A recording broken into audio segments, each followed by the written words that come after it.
The band Sugarcult would emerge out of Santa Barbara, California. Frequently labeled as pop punk in the press, they would gain a pretty rabid following during the early to mid-2000s, releasing 3 albums during their short-lived career. Despite achieving some success, they would also run into some internal turmoil as well as business issues. Because several people have asked for it, today let's talk about the history of the band.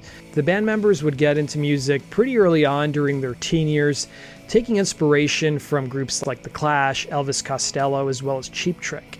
Frontman Tim Pagnotta would be born to a Navy father and nurse mother. He moved around a lot as a kid, and of course it led to him feeling pretty isolated and lonely at times. Playing drums as a child, he wouldn't start writing his own songs until he was 18 when he got his first guitar. He was a fan of Nirvana and of course could identify with frontman Kurt Cobain's alienation. He would also cite Elvis Costello, Squeeze, Joe Jackson, and Cheap Trick as some of his earliest influences. He would tell Florida Today, "The first time I heard Elvis Costello, I was so excited because I heard a guy who had a pretty unbearable sounding voice. At the time, I was really unconfident in my voice, and it was kind of squeaky, whiny voice that's not pleasant to listen to." Pagnotta would attend the Santa Barbara City College, and he soon started liking the idea of playing music for a career, but he was so shy about his voice that he wouldn't sing when people were around. It was only after playing an acoustic show at school he made the decision to pursue music full-time. He apparently became so confident in his singing voice that he used to be known for walking around the city and serenading girls with a guitar. Sugarcult would also kind of form by accident. Pagnotta would introduce himself to fellow student and future Sugarcult drummer Ben Davis during a cigarette break. Davis had some recording equipment at his home, so he let Pagnotta use his studio for a fee.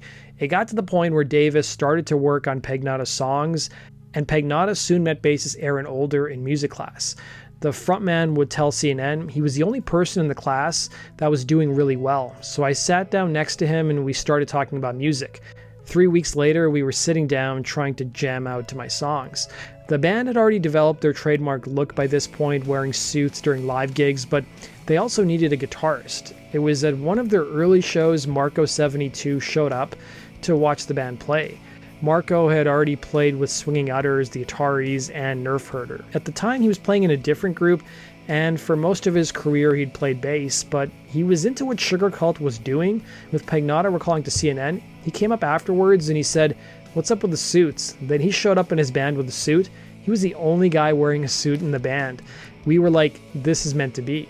Pagnotta really liked Marko and soon asked if he would join the group, but only as their guitar player. He agreed and Sugarcult was born. It was now 1998 and the members were mostly around the age of 21. They were frequent presence at the live club, the Wildcat Lounge in Santa Barbara.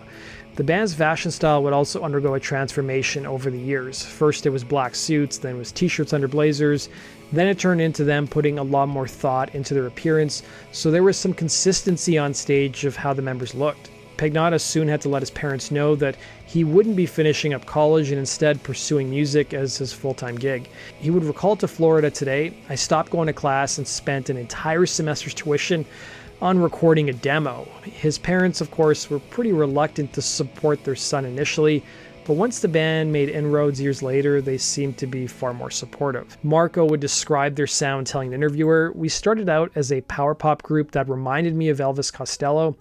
I guess we have an identity crisis. We don't know what kind of band we are." A lot of the press coverage would cite groups like Green Day, Weezer, and Cheap Trick as being influential in the group's sound, and especially with their second studio album, they would also be compared to Blink-182. As for the name Sugarcult, Pagnotta happened to live across the hall from 5 or 6 lesbians who referred to themselves as Sugarcult. When the band was trying to come up with a name for their first gig at a place called Java Jones, they used the moniker and it just kind of stuck. As for Marko 72 having a number in his name, he would claim it's nothing special. It's just that all those hip-hop guys get away with really freaky names and numbers and everything. It's less work when signing autographs. Santa Barbara's music scene was pretty eclectic, with Marko 72 telling the Asbury Park Press it was never cut and dried like where you're either punk or hardcore or you're metal or this. It was just you love rock and roll and you live in this town and you're all hanging out together. The group would end up releasing 2 demos and 2 EPs, and it was by the year 2000, Sugarcult would be listed in industry magazine Virtually Alternative on their list of 20 dope new sounds. They would also appear in several commercials and were the rock band in the movie Drowning Mona, a film featuring Bette Midler, Neve Campbell, Jamie Lee Curtis, and Danny DeVito. By September of 2000, they played South by Southwest despite not having any money to make it out there, so they would get support from local businesses to finance their trip. The band was soon getting a lot of attention from the major labels, but they didn't want to sign the band just yet. The majors liked the band's sound, but they basically wanted to hear more, and that's when a smaller label named Ultimatum Music swooped in and signed the group. They soon became the label's golden child, and Ultimatum was so small at that point they only had about 10 employees. Also signed to the label was Keanu Reeves' band Dogstar, who actually were the highest selling band on the label's roster, having sold about 5,000 records. The label would also have Baha Men on, who you guys may remember from that song Who Let the Dogs Out. The timing of everything seemed perfect given that groups like Sum 41, Jimmy Eat World, and Newfound Glory were starting to bubble up to the surface in the mainstream. Marko would remark that every band that seemed to open for them would go on to be more successful, citing groups like Yellowcard and Plain White T's. They even turned down Fall Out Boy's request to open for them 3 times. Released on August 21st, 2001, the group's first album, Start Static, was slang for starting a fight with someone. To promote the record, the band toured with Blink-182 and Alien Ant Farm, and played as part of the Warped Tour. Radio stations added their first single, Stuck in America, to their playlists. The song is about kids being bored in their hometown. Then 3 weeks later, 9/11 happened. You had songs being yanked off the air because program directors at the largest owner of radio stations in America at the time, Clear Channel, were suggesting to stations across the country that certain tunes could be insensitive. Stuck in America was getting a good amount of airplay up until this point, but some radio programmers opted to pull the song. Apparently the line, "Everybody's talking about blowing up the neighborhood," created some issues. Pagnotta would tell Florida Today, "Obviously it was a terrible day. It was one of the worst days in history. I think it was fine for us to bow out because we did not want our band associated with something so tragic." Sugarcult would also change the questionable line, "Everyone's talking about blowing up the neighborhood," to "Everyone's talking about waking up the neighborhood." And they would also release a statement that read, "Stuck in America is not a political song. It's about being an adolescent from small town, wanting to leave for a bigger city, but feeling trapped in suburban life. It is simply a song about youthful boredom and rebellion. We are proud Americans and are overwhelmed with the sorrow by the events that have taken place." The album's second single, Bouncing Off the Walls, would feature actress Tara Reid and Ryan Reynolds, and it would get considerable airplay on both MTV, and several of the band's songs would be included in the National Lampoon's Van Wilder film. The film, of course, also features Reid and Reynolds. The initial scenes with Tara Reid were so risque that MTV refused to play it unless the band edited the video. I also want to point out that also playing on the track is Foo Fighters guitarist Chris Shiflett. Sugarcult would reveal to the Tennessean that around this time they also almost ended up being in a Britney Spears video. In 2002, the pop star recorded a cover of I Love Rock and Roll. While the song is frequently attributed to Joan Jett, it was first recorded by the Arrows and was actually written by Alan Merrill and Jake Hooker. It turned out Britney Spears asked Sugarcult to appear in her video. The director of Spears' video just happened to go to college with the guys from Sugarcult and emailed the pop star a photo of the band. She insisted the band perform with her, but she didn't know they already had an album out. The band initially was going to say yes to appear in the video, with Marko72 telling the Tennessean, "As funny as it would be, at the same time, we couldn't, as Joan Jett fans, take part in the worst version of I Love Rock and Roll I've ever heard in my life." It was during the Start Static tour at a show in Detroit. The band had to pause their set at the historic St. Andrews Hall after the floor started to cave in. Sugarcult were ordered to halt their set when a manager in the room below the club noticed the ceiling caving in as concertgoers were jumping up and down. The group's debut album would end up selling about 100,000 copies within a year of its release, and the figures I've seen suggest it sold in total of about 300,000 copies, a respectable debut. Sugarcult would return in 2004 with their subsequent release, Palm Trees and Power Lines. You're of course maybe wondering about the title. Marko72 would tell the Eagle Online, I was standing in the back alley of our studio looking at the skyline. In the horizon, all you could see for miles from that perspective were just tips of palm trees and power lines everywhere. So looking at it, I'm thinking, wow, this is the flip side of California. This is the California they don't show you in the postcards. He would go on to add that the title also refers to the relationship of nature and industrialism in the state. Marko would continue by saying you have one person who is on top of the world with cameras flashing at them, walking down a red carpet. On the other side, you have someone sitting there begging for change.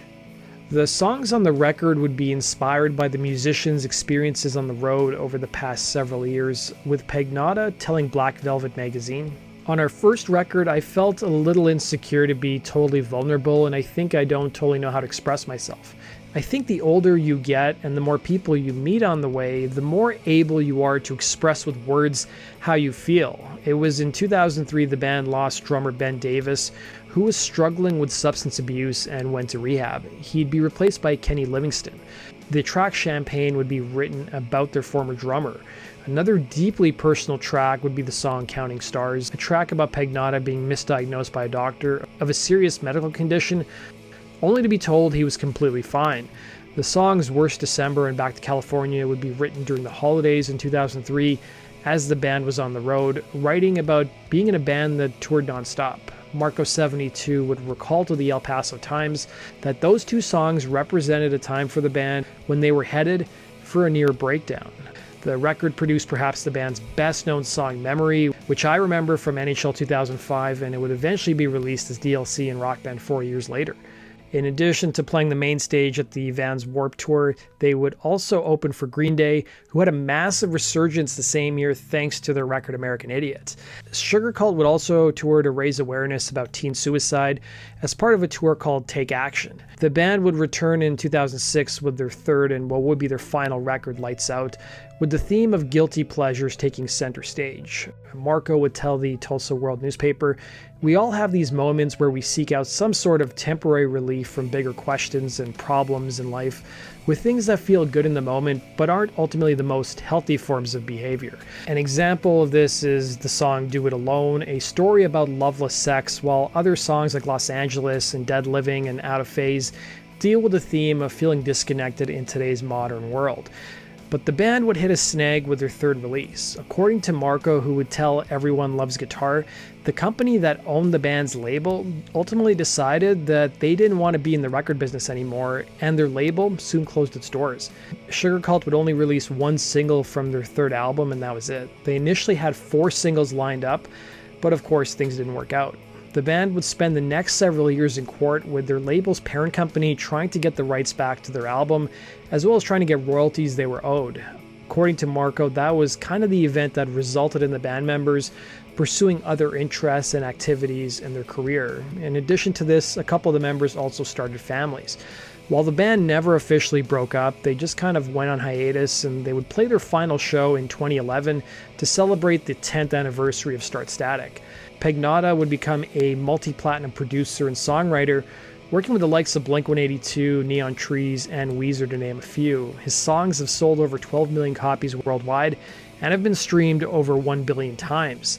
He's also been involved in music publishing partnerships as well. Marko, meanwhile, teaches courses related to the music business in colleges and is a DJ and a guest speaker, and he's also done some writing and producing for film, television, as well as commercial projects. It's not clear, though, what's happened to the other members of the band. Would the band ever reunite? A lot of people wonder. Well, Marko would reveal in several interviews that Pagnotta seems to be extremely busy in his production and songwriting career and doesn't seem too interested in touring again. So it seems like at this point a reunion is unlikely. Couple this with their contract possibly being in limbo with their label's parent company, and the band will most likely remain a memory. That does it for today's video, guys. Thanks for watching. As always, if you have suggestions for future topics, let me know in the comment section below. Take care.